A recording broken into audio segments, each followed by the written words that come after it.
Alors, destination en crise, stratégie de reconquête. Donc l'idée en fait elle est venue, on a discuté certains autour de l'association de journalistes du tourisme. En général les journalistes ils aiment bien, enfin c'est un sujet d'inspiration pour un journaliste, les crises, c'est un sujet, voilà. Donc on est parti de là, mais on a voulu quand même avoir un regard positif en se disant ce serait quand même bien de voir quelles sont les stratégies de relance, quels sont les plans effectivement pour sortir un peu de la crise à la suite des attentats donc, du 13 novembre dernier, Charlie Hebdo. On a vu à quel point le tourisme avait été impacté sur Paris, l'Île-de-France, mais aussi sur Bruxelles, puisque je vois Juliette ici qui représente Bruxelles. Donc effectivement sur ces zones-là, et d'une manière plus étendue depuis 2010, donc sur toute la Tunisie, l'Égypte, Libye, Maghreb et même jusqu'au Maroc. Donc l'idée c'était vraiment de savoir comment ces crises ont impacté le tourisme en Île-de-France et les réponses. D'abord sur l'Île-de-France et la France avec François Navarro, donc directeur du CRT Paris-Île-de-France, et Franck Paillard, directeur de la com de Atout France. Donc voir avec eux, c'est Atout France qui a récolté le budget, on va dire, de 2,5 millions. Vous avez entendu que Jean-Marc Ayrault a mis à disposition pour relancer la France. Donc on va voir quel est ce plan de relance, ce que vous allez déployer avec cet argent, et avec le CRT Île-de-France, un peu les conséquences telles que la profession le vit en ce moment sur Paris et Île-de-France. Et après, d'une manière générale, sur les stratégies des TO, des agences de voyage vis-à-vis des destinations en crise. Donc là, nous avons invité Jean-Pierre Masse, président du SNAV, et Serge Laurence, directeur marketing de Transat, où on verra par exemple qu'ils ont ouvert un Lukea à Haïti, ou comment ils se comportent en Tunisie, toujours. A priori, ils n'abandonnent pas la Tunisie, donc on va voir pourquoi et comment. Et avec nous également Adel Meni, justement coordinateur pour les TO à l'Office national du tourisme tunisien, donc un pays qui a été longtemps très ami, je sais pas, des millions de touristes. Vous êtes toujours amis, mais enfin les touristes ils viennent moins. Donc vous allez nous raconter un peu ce que vous faites aussi. Donc on est ensemble après une bonne heure, 1h15, donc à peu près moitié du temps. J'espère que c'est les hommes qui vont nous sortir de la crise. Je ne sais pas si vous avez vu, mais je ne sais pas si on peut compter sur eux. Ça manque un peu de femmes, on a mal. Mais donc on va commencer par la situation. Oui, il y avait un objectif 100 millions de touristes en 2020, fixé par Fabius, ex-ministre du Tourisme. Est-ce que c'est toujours l'objectif après le 13 novembre, Franck Paillard? Bien sûr, bonjour à tous. Juste, je voulais faire pour démarrer, quand même parler 2 minutes d'Atout France. Tout le monde ne connaît pas forcément Atout France, agence de développement touristique de la France, un GIE de droit privé, 32 bureaux dans 27 pays. On s'occupe de différentes missions, donc la principale, la promotion, mais à ne pas oublier, on s'occupe aussi d'ingénierie touristique, de structuration de l'offre. On s'occupe également de l'immatriculation des agents de voyage et du classement des hébergements de tourisme, donc toute une mission autour de la qualité et également une mission autour de l'observation. On est un GIE, je le disais, on a 1250 adhérents, dont près de 800 entreprises privées qu'on accompagne dans leur développement à l'international. Après, pour parler effectivement des objectifs, les 100 millions, bien sûr, ils sont toujours d'actualité. C'est vrai qu'il y a ces événements du 13 novembre, il y avait eu ceux aussi de janvier. On vit avec maintenant, on va devoir composer avec ces événements qui peuvent survenir et qui sont dramatiques. Mais on a cet objectif, il y a le conseil de promotion du tourisme qui s'est réuni, qui a fait des mesures, 40 mesures avec des objectifs dont ces 100 millions, et bien sûr on va les conserver et faire tout, et je parlerai tout à l'heure du plan qui va être mis en place, mais on va faire tout ce qui est dans notre pouvoir pour arriver à atteindre ces fameux 100 millions à horizon 2020. François Navarro va faire un focus sur Paris-Île-de-France. Les chiffres, peut-être d'abord sur la fréquentation de la capitale et des alentours depuis un an, qu'est-ce qui se produit? Bonjour à tous, merci de l'invitation. Les attentats, effectivement, ont été évidemment dévastateurs déjà en eux-mêmes et ont eu un impact très important sur l'activité touristique. L'année 2015 allait être une bonne année. pour le tourisme à Paris en Ile-de-France. Pas une année record, mais en tout cas une très belle année. Beaucoup des partenaires, des opérateurs touristiques avaient quasiment en octobre déjà fait leur année, j'allais dire. Et les 2 mois qui restaient étaient pour eux un supplément pour cette année. La baisse a été immédiate puisque le mois de décembre a vu une baisse de 22% de l'activité hôtelière, notamment en Ile-de-France, avec des exemples assez frappants, parlants, c'est-à-dire que par exemple le 31 décembre ou le 30 décembre, qui sont des jours normalement où à Paris Intramuros nous sommes complets en termes d'activité hôtelière, là le remplissage ne dépassait pas les 55-60%. Donc il y avait 30-35% d'écart entre le même jour à une année précédente.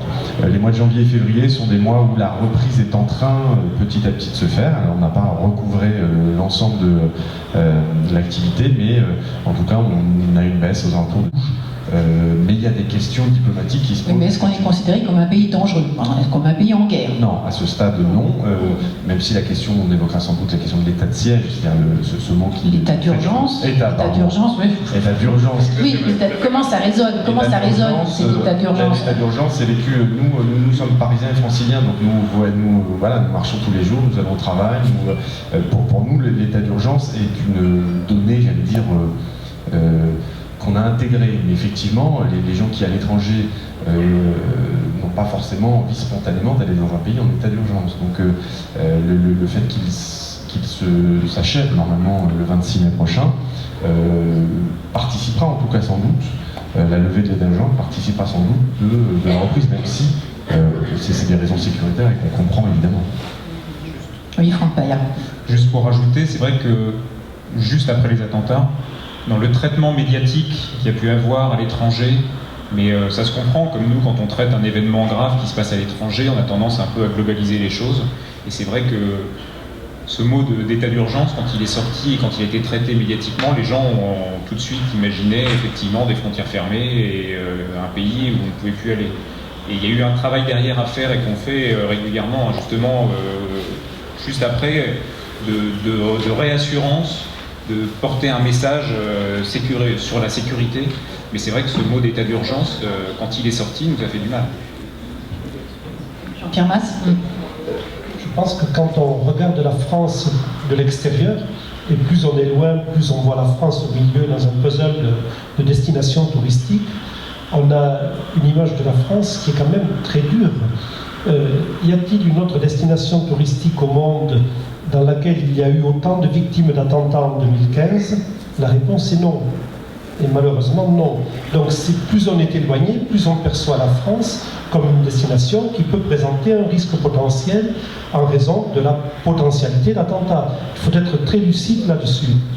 En revanche, quand on regarde ce qui s'est passé à l'étranger, l'histoire des attentats, le plus fort, celui qui est le plus important, celui qui a le plus marqué les esprits, tout le monde se souvient où on était, le 11 novembre. Le 11 septembre, pardon, le 11 novembre aussi, mais c'est pour autre chose. Et non, il y a beaucoup moins pour se souvenir. On était le 11 septembre. La reprise après le 11 septembre, la reprise touristique à New York, a été de 3 mois. À Madrid, après l'attentat de la gare d'Atocha, 3 mois. À Londres, 3 mois. Dans les capitales européennes, dans les grandes villes occidentales, les reprises après les attentats sont en moyenne de 3 mois. Ça varie un petit peu. Je crois que vous avez travaillé dessus. Donc c'est vraiment un très très court terme. 3 mois après, on se remet d'un événement dramatique. Aujourd'hui, on devrait se remettre. Mais il y a quand même l'état d'urgence. Il y a eu janvier. Pardon ? Et il y a eu janvier, une récurrence. Et il y a eu une récurrence. Donc le fait qu'il y ait cette récurrence aussi, alors qu'ailleurs il n'y a pas eu de récurrence, on peut se dire que c'est un pays qui est vraiment instable. Alors, un pays, oui, et en termes de récurrence, peut-être la Tunisie, comment est-ce que vous... Bonjour tout le monde, excusez-moi, donc j'ai perdu la voix, mais je peux quand même parler. Et état d'urgence pour les Français, ceux qui sont habitués ici, c'est la même chose en Tunisie. Donc il y a des habitudes que le Tunisien et les touristes ont tout de suite adoptées, parce qu'à l'entrée des portes, des salons, quand il y a des événements, ou même à l'hôtel, on a un portique exactement comme dans les aéroports,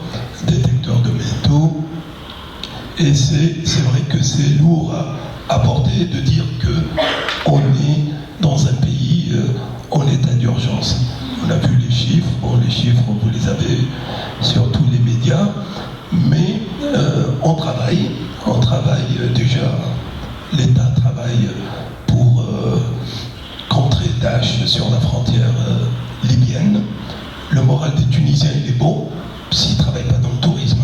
Parce que tous ceux qui travaillent dans le tourisme, c'est vrai que c'est très lourd. Il y a plus de 400 000 emplois en jeu. Il faut savoir qu'en Tunisie, quand on est au chômage, on ne touche pas de chômage. Hein. Donc, on est à la rue, on est abandonné tout de suite. Et donc, c'est pour ça que on travaille doublement. Avant 2010, on croisait les bras. Hein. On a les Théo qui travaillent à notre place. Et là, il faut travailler doublement, être partout. On a une stratégie qu'on la développe tout à l'heure avec grand plaisir. Serge Laurence, effectivement, face à cet État en Tunisie, par exemple, vous, quelle a été votre attitude depuis 2010, alors depuis la révolution arabe?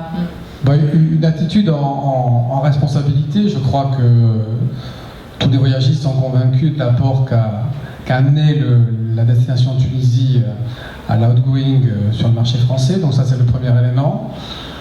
Essayer de garder la tête froide, de ne pas raisonner qu'avec un point de vue économique à court terme. Donc en ce qui nous concerne, on a décidé de maintenir notre offre, parce que je pense qu'on a une responsabilité quand on est une marque repère, et le fait de rendre et de laisser l'offre accessible pour nos clients, c'est un gage de confiance. Ensuite, de lucidité malgré tout, donc on l'a resserré. On a même continué à accompagner nos partenaires hôteliers, puisqu'on avait des investissements qui étaient planifiés, qu'on a fait dans un hôtel à Djerba. Et donc, on se sent une responsabilité sur la durée de continuer à accompagner la Tunisie et d'être un acteur responsable. On parle souvent de développement durable. Le développement durable, c'est aussi savoir, lorsque c'est nécessaire, être un acteur qui investit sur le moyen terme. Donc bien évidemment qu'à court terme, on n'a pas une logique économique, mais on a des partenaires hôteliers qui nous ont accompagnés, avec qui on reste. On a des équipes sur place. Et donc voilà ce qu'on continue à faire en Tunisie. On peut avoir quelques chiffres, par exemple, pour comprendre l'ampleur des dégâts? Alors bien évidemment, les chiffres, je crois que tout le monde les connaît. Bon, on va parler de l'entreprise Transat, mais avant 2010, quand on cumulait les Look Voyage et les autres marques du groupe, on avait à peu près 100 000 personnes qui partaient en Tunisie tous les ans, et on va dire qu'en 2015, on en a eu 10 000. Donc bien évidemment, les consommateurs font des arbitrages. Après, pour avoir une note positive, on peut bosser dans le tourisme en France aujourd'hui et être une entreprise heureuse, qui gagne de l'argent, qui est positive, puisque on s'est repositionné, on continue à croître, et en même temps on a de belles histoires à raconter, puisqu'il y a des destinations qui a priori présentent une image peut-être un peu difficile à appréhender pour le grand public, et puis au final on se rend compte que ça fonctionne. Je pense à Haïti par exemple. Donc le pays d'Haïti, où vous avez ouvert un club là en novembre-décembre, je trouve qui était quand même une destination touristiquement parlant, qui n'est pas la première qui vient à l'esprit, enfin qui est un pays complètement je trouve que ravagé déjà aussi par par les tremblements et la pauvreté. Et je trouve que c'est une belle parabole, un bel exemple, parce que cet exemple, il est l'illustration que lorsque tout le monde converge pour essayer de lancer une destination. Quand je dis tout le monde, je parle des autorités, puisqu'Haïti a la chance d'avoir un ambassadeur de charme et de choc en France, en la personne de Vanessa Matignon, d'avoir un ministre du tourisme qui est fantastique, d'avoir des investisseurs privés qui ont cru à cette destination. On a eu la chance d'avoir chez Transat un président qui est plein d'audace et de clairvoyance et qui s'est dit pourquoi pas. Et effectivement, on a ouvert Haïti en novembre, et on a à date, 5 mois après, fait voyager 4000 personnes sur cette destination. Donc là aussi, je crois que... C'était votre objectif non, bien au-delà. Et je crois que c'est aussi le rôle des entreprises de tourisme, puisque la vertu d'une marque, c'est être aussi un repère pour le consommateur quand il y a un environnement qui est un peu trouble. Mais qu'est-ce qui fait que les gens vous ont suivi à Haïti, alors, puisque ça a dépassé ce que vous aviez imaginé? Oui. Pourquoi ils ont accepté d'y aller à Haïti et plus en Tunisie? D'abord, je pense qu'ils se sont dit que si un groupe comme Transat allait à Haïti, c'est qu'ils jugeaient que la destination était abordable, qu'on pouvait voyager en toute sécurité. Quand on regarde un peu les clients qui sont partis, sur les 4000 premiers clients, on a 65% de clients fidèles qui étaient partis avec Look, dans un Lookea, dans un autre pays. Et donc je crois que c'est bien la traduction, la preuve que les entreprises de tourisme, lorsqu'elles font découvrir un pays, ont aussi ce rôle de repère, puisqu'elles permettent aux voyageurs de le découvrir de manière sécurisée. Et donc il y a un gage de confiance qu'on met à l'opérateur avec qui on part. Donc là, c'était une audace qui a été payante, on va dire, et pour vous et pour Haïti, puisque c'est le démarrage Et pour le effectivement pays, d'une destination parce que nouvelle qui offre du nouveau pour des défricheurs. Oui, puis on parlait d'emplois tout à l'heure. Lookea à Haïti, c'est 770 emplois qui ont été créés. Pour l'essentiel, dans un village qui est limitrophe au club Lookea, Montrouy. Et donc c'est aussi la preuve de l'importance de l'activité touristique dans une économie d'un pays, comment dirais-je, comme Haïti, puisque les autorités nous soutiennent et investissent parce que ça crée de l'économie pour leur pays et pour leurs concitoyens. Alors vous avez mis en avant le rôle effectivement des institutions d'Haïti, du gouvernement. Je vais donner la parole à Outou France. Alors le rôle, vous n'êtes pas directement du gouvernement, enfin vous allez donc pouvoir utiliser ces 2,5 millions de francs, j'en suis, d'euros qui ont été... On n'irait pas loin avec 2,5 millions de francs d'euros. Donc, pour quel plan de relance alors pour faire parler de la France ou donner une autre image de la France? Comment vous allez travailler là-bas? Alors déjà, pour parler du constat... 10% de notre activité touristique, les impacts ils sont importants puisque c'est l'ensemble de la chaîne touristique est impactée. Ça va de l'hôtellerie évidemment, mais les musées, les monuments... Oui, j'ai vu que la Pinacothèque annonçait la fermeture. Oui. Je suis pas sûr que ce soit la seule raison, mais en tout cas, oui, c'est... Ils ont dit qu'ils avaient fait moins 25%, j'ai vu après les attentats, en termes de fréquentation, et donc ils annoncent la fermeture. C'est dans ces moments-là qu'on se rappelle que le tourisme, le secteur du tourisme en tout cas, c'est un secteur essentiellement de TPE. En Ile-de-France, ce sont 75 000 entreprises qui sont concernées par le tourisme, souvent des petites entreprises. Et il y a évidemment des grands partenaires, des très grosses chaînes, des gros hôteliers, des gros acteurs privés, mais la grosse quantité de nos partenaires, ce sont des TPE et qui évidemment sont touchés de plein fouet lorsque ce type d'attaque arrive. Donc voilà, on est dans une gestion immédiate qui a été de gérer les annulations tout de suite et ensuite malheureusement de vivre assez longtemps avec des non-réservations, c'est-à-dire que ça ne réserve pas. Et maintenant, voilà, le rythme est redevenu non pas normal, mais en tout cas, il tend vers cela, et en espérant que le mois d'avril, disons, soit un mois de reprise. Et alors moi je m'interrogeais, on sait par exemple le ministère des Affaires étrangères zone le monde pour les visiteurs français à l'étranger. Est-ce que Paris et la région parisienne, est-ce qu'on est en zone rouge, par exemple pour quel pays dans le monde? Enfin, comment ça se passe? Non, alors il y a eu beaucoup alors nous-mêmes opérateurs, on s'est un peu énervé sur ce sujet-là.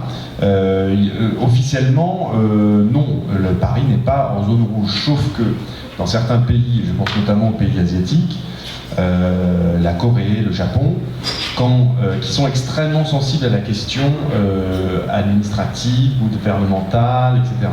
Lorsque par exemple le ministère des Affaires étrangères japonais n'interdit pas à ses ressortissants de voyager en France, mais leur dit, lorsqu'ils y sont, d'éviter les sites touristiques, c'est évidemment une manière extrêmement subtile et polie de leur dire de ne pas trop voyager.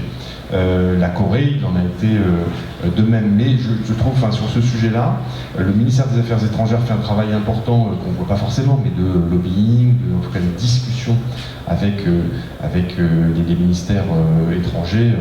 Mais effectivement, non, à ce stade, Paris n'est pas en zone rouge. Le tourisme en Ile-de-France, mais également en France. Et l'idée, c'est d'arriver à retrouver ce rythme de croissance qu'on avait avant les attentats. Donc a été annoncé effectivement un plan de relance qui a 3 priorités. C'est tout d'abord de redonner confiance aux touristes avec un message rassurant. C'est ce qu'on a fait juste après les attentats, mais c'est un message qu'on doit continuer à donner à travers le monde. Et comment on fait ça alors? J'y arrive. Le deuxième objectif, c'est de relancer l'activité parisienne, de s'appuyer sur des produits attractifs et qui vont arriver bientôt, des spectacles, on a l'Euro, enfin bon, il y a plein de choses qui vont se passer et qui donnent envie de venir en France et de créer cette notion je sais pas si on dit d'immédiateté, en tout cas de venir vite en France et vite à Paris, et puis aussi de jouer sur l'élan de sympathie à l'international dont on a bénéficié, et justement de redonner une image positive de la destination Paris et de la destination France. Et cette campagne de relance, c'est une campagne qui a un peu pour porte d'entrée Paris, mais c'est une campagne Paris et France. Alors, ce qu'on a fait déjà, c'est qu'on a ciblé certains marchés qui nous semblent importants pour cette relance.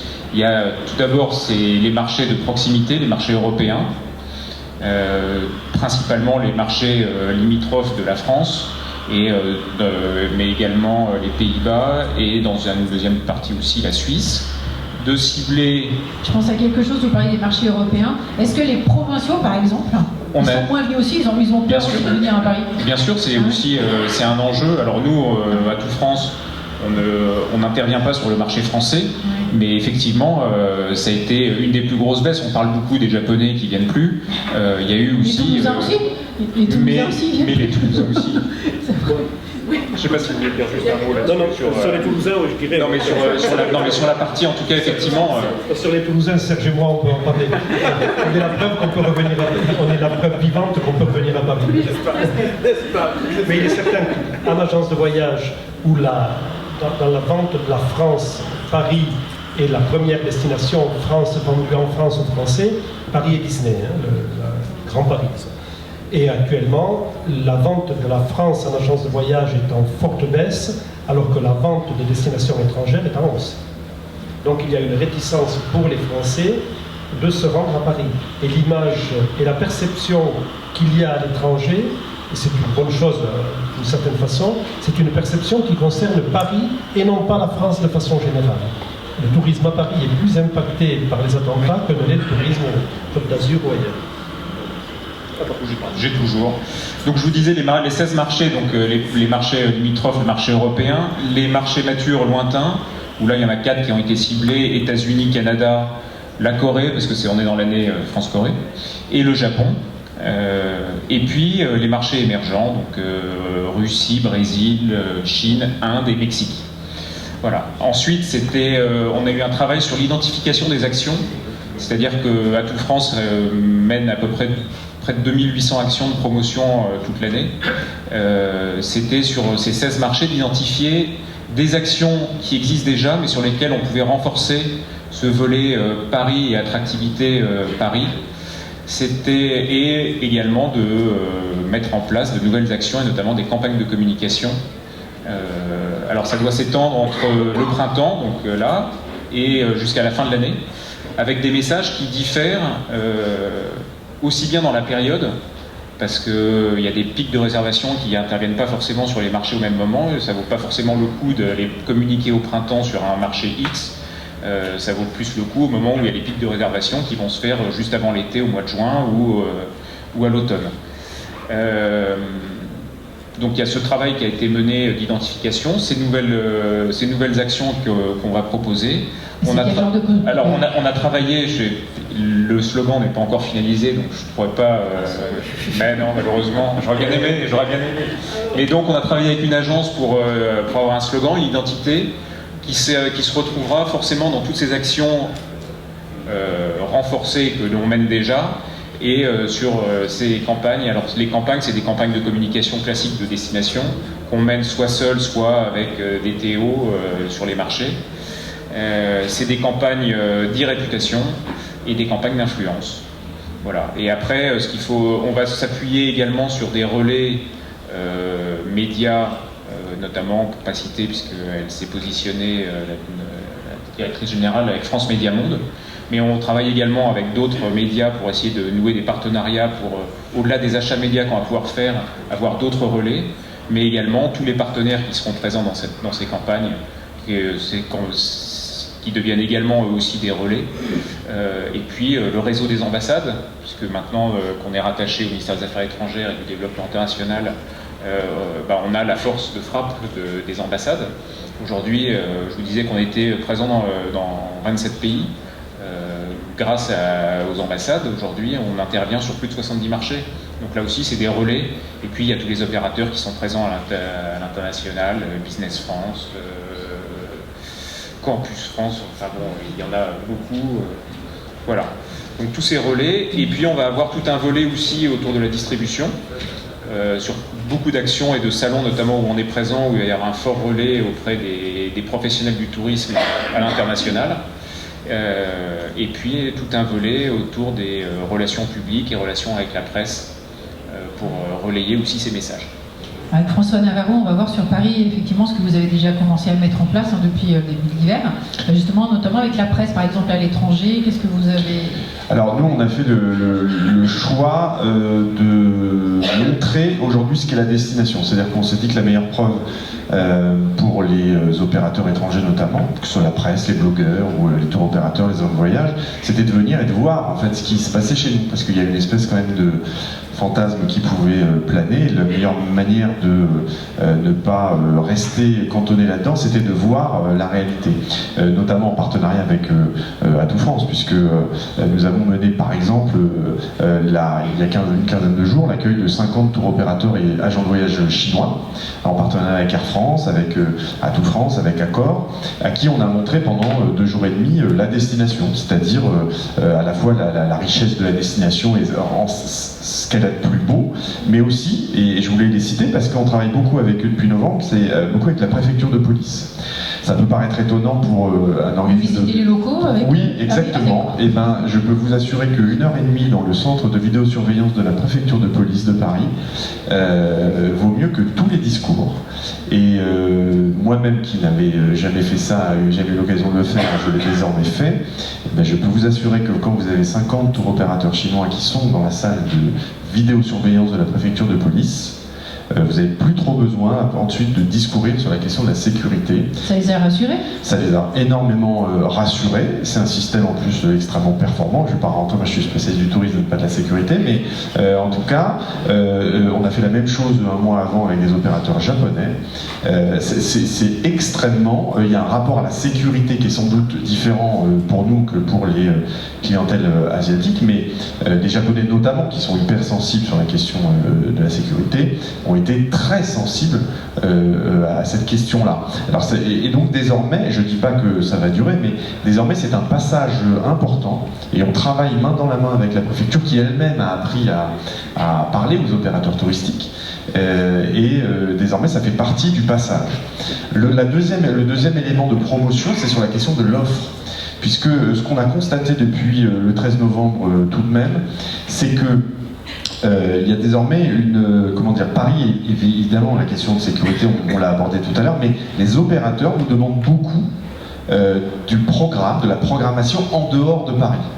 Et aujourd'hui, les sites qui étaient à 1 heure de Paris et qui vivaient ça un peu comme une excursion, en tout cas un boulet, le fait d'être à 1 heure de la capitale, aujourd'hui sont fiers d'afficher qu'ils sont à 1 heure de la capitale.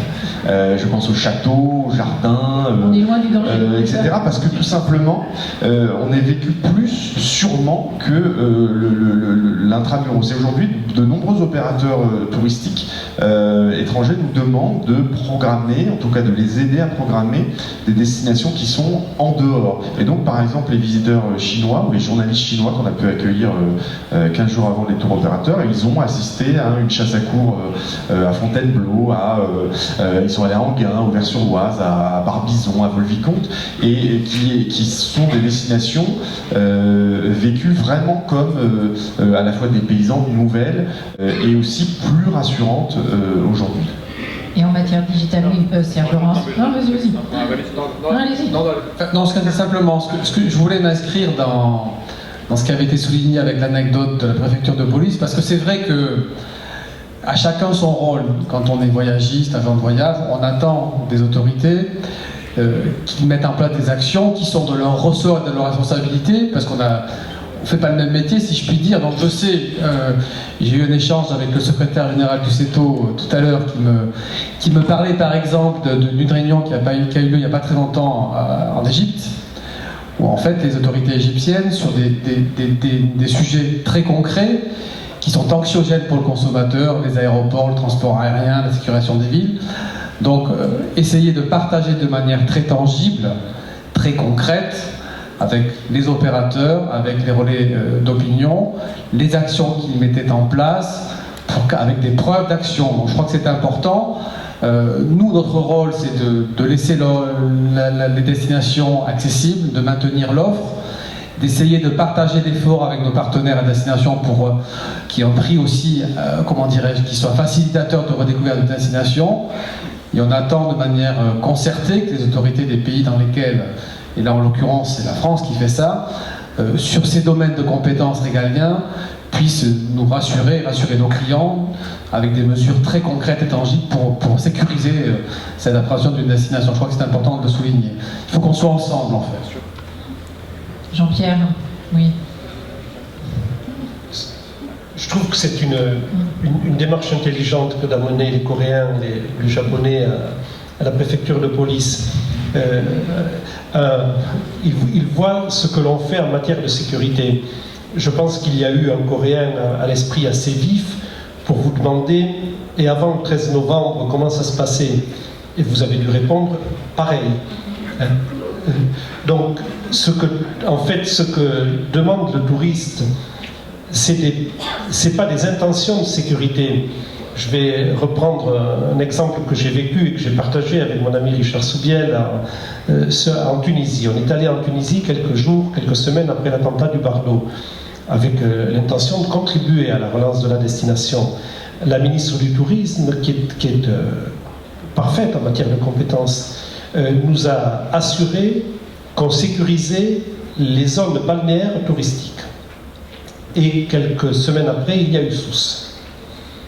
Entre l'intention, le touriste ne demande pas des intentions, il demande des preuves. C'est le même problème en Égypte avec les aéroports et tabac. C'est exactement le même problème. Donc il faut lui fournir des preuves. C'est ce qui est extrêmement compliqué parce que le Coréen ne va pas venir à Paris parce que les opérateurs coréens ont visité la préfecture de police. Il va venir à Paris si dans sa tête, il peut voyager et se promener et vaquer et vivre librement à Paris et dans la région parisienne. Si dans sa tête c'est pas prêt, vous pouvez faire ce que vous voudrez, il ne changera pas. Et c'est là où c'est vraiment la démarche est extrêmement compliquée. Et la démarche de Paris, elle s'apparente aux démarches qu'ont eu des destinations qui ont été touristiques extrêmement touchées, comme l'Égypte ou la Tunisie. Tout à l'heure, on parlait de 100 000, 10 000. 100 000, 10 000. Il ne faut pas oublier, toutefois, que malgré ces pauvres 10 000 touristes de Louk, Transat en Tunisie, la Tunisie demeure encore dans le top 10 des destinations moyen courrier des vacances des Français. Alors évidemment, elle talonnait l'Espagne, maintenant elle talonne le 9e, mais elle est toujours dans le top 10 des destinations. Donc, tant qu'il y a, si tu peux me permettre cette formule, tant qu'il y a de la vie, il y a de l'espoir. Tant qu'il y a du tourisme, que le tourisme n'est pas complètement éradiqué, il est éradiqué complètement en Libye, il y en avait, au Yémen, il y en avait, en Syrie, n'en parlons pas. Tant qu'il n'est pas complètement éradiqué, il y a de l'espoir. Il faut maintenant fournir des preuves. Et c'est plus compliqué. À propos de ces preuves dont tu parles, Jean-Pierre, est-ce que par exemple le fait d'instaurer des fouilles, des doubles portiques à l'entrée de Beaubourg, enfin, je dis ça pour les touristes, comment ils perçoivent ça? Est-ce qu'ils perçoivent ça comme une preuve de sécurité ou comme un truc emmerdant enfin? Positivement. Alors très, très sincèrement, très positivement. Comme nous l'avons perçu en rentrant ici, on a eu 2 fouilles des sacs, symboliques certes, mais quand même, et on le perçoit positivement. On perçoit qu'il y a des démarches entreprises en matière de sécurité. Tout ce qui donne une impression de sécurisation d'une zone, d'une ville, d'un endroit, d'un aéroport, enfin peu importe, est perçu positivement par le voyageur, jamais négativement. Alors évidemment, après il faut bien le gérer, il ne faut pas que les files d'attente s'éternisent, il ne faut pas que ce soit insupportable, il ne faut pas que ça crée, une répulsion. Allez-y. Rajouter, ce qui était important aussi, on parle de ces actions qu'on a menées, que ce soit avec les Japonais, avec les Chinois. Il y a eu un événement qui était important aussi, juste après les attentats, c'est le maintien de la COP21. C'est important de le rappeler, il y a eu une question de savoir si c'était annulé ou pas, ça a été maintenu et ça a été un message fort, ça a été le premier message fort qui a pu être lancé pour expliquer que la France, l'activité continuait, qu'on était encore capable d'organiser des grands événements et de l'organiser dans des très très bonnes conditions. Et c'était un message très positif et qui a eu finalement un retentissement plutôt que tous les messages qu'on ait pu porter. C'était peut-être le meilleur message post-attentat qu'on était en mesure de donner à l'international et qui a eu, je pense, un effet bénéfique. Autre message positif, parce qu'on va essayer quand même de les donner, Atout France organise un salon début avril qui s'appelle Rendez-vous en France, qui est un salon itinérant qui est 2 années en région et qui revient tous les 3 ans à Paris. Cette année, ça aura lieu donc début avril à Montpellier. On fait venir 900 tours opérateurs du monde entier. Et je trouve ça positif des marchés comme justement le Japon, où on pense qu'il y a un désintérêt. On a cette année une délégation qui est aussi importante, si ce n'est plus importante que l'année dernière à Paris. On a une 50aine de tours opérateurs japonais qui viennent pour programmer la destination. Donc c'est un salon qui dure 2 jours, où on a 740 exposants, on a 900 tours opérateurs et en 2 jours on organise plus de 23 000 rendez-vous préprogrammés, qui sont des rendez-vous de travail, de business, où ils viennent vraiment signer des contrats. Et je trouve ça positif de se dire que ces marchés, ces marchés qui pourraient nous sembler peut-être en baisse, sont toujours intéressés par la destination. Alors peut-être que ça sera peut-être un peu moins de Paris cette année et peut-être un peu plus de province, on va voir, d'autres destinations en France, mais la France continue à attirer en tout cas les professionnels du tourisme. Vous allez donner le micro à Adèle Mehdi. Donc après on donnera la parole à la salle, justement sur les messages, alors où vous en êtes aujourd'hui et quels sont effectivement vos plans de relance, puisqu'on est un peu dans cette dynamique. Ouais. Donc on a profité de cette accalmie, j'ose dire, depuis la Révolution pour se remettre en cause. Et on a décidé de travailler le fond. On a mis au point une petite stratégie, certes. Là, avant-hier, la ministre a donné quelques points. J'ai pris note, d'ailleurs, renforcer le budget consacré à la promotion du tourisme dans les pays qui n'ont pas mis de restrictions sur notre pays. Donc comme par exemple la Belgique ou l'Angleterre, on ne peut pas faire de la pub ou de la communication si leur ministère des Affaires étrangères déconseille complètement la Tunisie. Donc nous, en France, on le fait, on va continuer à le faire.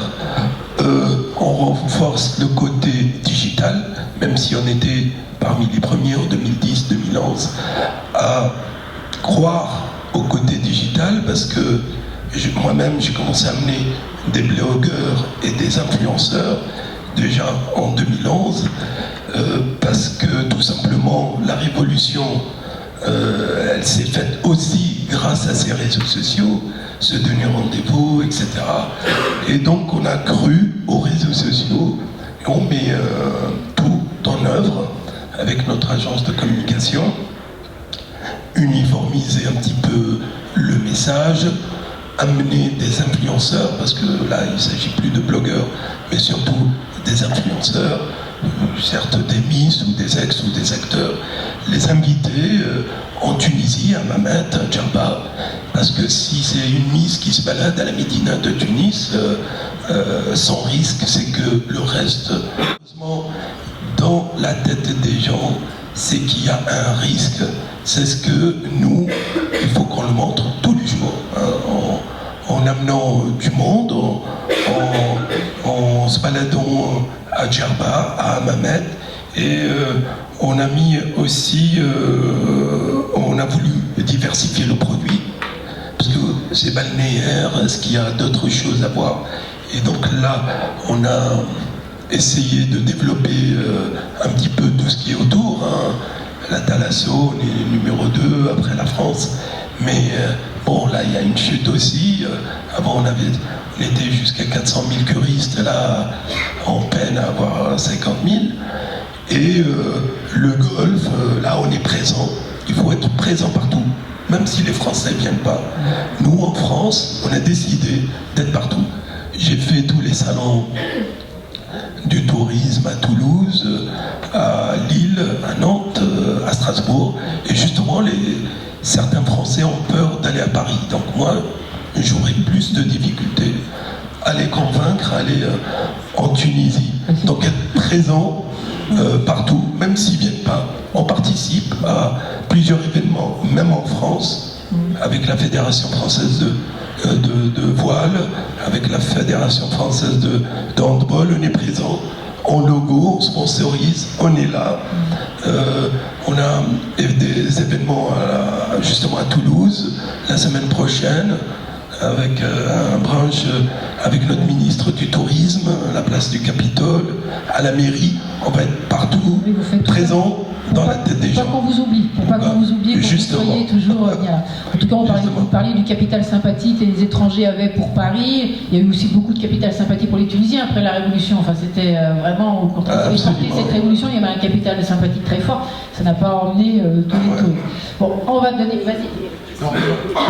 Juste parce qu'on parle beaucoup d'informations, moi je trouve, puisqu'on on a des opérateurs, vous êtes des journalistes, moi je trouve qu'il y a un débat intéressant entre le devoir d'information, la responsabilité morale de transparence des autorités, on le voit avec Zika, je dirais le parachute de précaution parfois, et une anecdote, on était avec nos 45 directeurs de l'UKEA à Nantes il y a 2 jours, et on a un UKEA aux Antilles. Et donc on est amené à parler du Zika. Et le patron de notre UKEA Zika dit, mais attends Zika, quand on voit l'amplification médiatique du traitement de Zika à Paris, il était arrivé à Paris 3 jours avant, et quand on vit avec Zika, nous, Zika on l'a pas découvert aujourd'hui, Zika, le moustique, il n'a pas muté hier. Et donc c'est vrai que, en respectant le devoir d'information, les mesures de précaution et la responsabilité morale de transparence, je pense qu'on a, ensemble avec les médias, aussi un devoir de ne pas être amplificateur de, comment dirais-je, de phénomènes, parce que c'est quand même destructeur. Alors moi, je suis un lecteur assidu de Régis Debray, hein, qui est un spécialiste des médias, qui est une chaire à la Sorbonne, qui parle de ces phénomènes de médiologie, de vidéosphère, etc., qui est amplifié avec les réseaux sociaux, mais je crois qu'il y a aussi, ensemble, une question de responsabilité, parce que parfois, dans l'altérité, Jean-Pierre le disait tout à l'heure, hein, quand on est très loin de la France, plus on est loin d'une chose, moins on le connaît, plus on en a peur. Et quand on est soi-même dans la chose, et je trouve que les événements de Paris nous renvoient à ce qu'on a pu penser de ce qui se passe en Égypte ou en Tunisie, puisqu'on l'a vécu nous-mêmes. Et on disait tout à l'heure, un Parisien se balade sans problème à Paris. Et quand on disait la même chose d'un Tunisien il y a 3-4 ans, on avait du mal à se faire entendre. Donc c'est vrai, je pense qu'il y a dans le traitement de l'information, il y a aussi et là je pense qu'on c'est votre métier, il y a une responsabilité entre la transparence, la précaution et de ne pas être un acteur d'amplification de phénomènes qui ne sont pas toujours aussi, comment dire, il faut être précautionneux. Pour abonder un peu dans ce sens, juste avant ce débat, je parlais avec le comité martiniquais du tourisme et qui me disait on a effectivement un vrai sujet avec Zika. Et je disais, mais est-ce que est-ce que les îles de Guadeloupe, il me dit, sont moins touchées parce que en fait tout le monde fait un focus sur la Martinique. Les médias le traitent, on a l'impression que dans toute la Caraïbe, le moustique est allé sur une seule île, la Martinique, et qu'autour il ne se passe rien. Donc nous on est impactés parce qu'on parle beaucoup de nous, et effectivement ils en pâtissent. Alors le devoir de responsabilité, je ne sais pas en même temps, et c'est vrai qu'il y a un sujet là-dessus. Et le Brésil aussi, hein, ça s'en plaint beaucoup, hein, que le Zika... Ouais. Oui, nuancer un petit peu l'effet Zika. Hein. La médiatisation, en effet, je suis d'accord avec vous. Sur les faits, sur les réservations, on le sent très bien, il se produit également en République dominicaine. Donc là, il y a une baisse... Pardon ? Au Brésil. Et au Brésil, oui. Au Brésil. Bah oui, Oui. La République dominicaine, qui est une très forte, une destination de tourisme d'hiver, subit le contre-coup de l'effet Zika. Le seul qui échappe un petit peu, parce que à une hausse ou une baisse de la fréquentation touristique, il n'y a pas qu'une seule cause. Le seul qui échappe un petit peu à cet effet-là, c'est Cuba, parce qu'il bénéficie de l'embellie liée à la levée de l'embargo américain. Ça,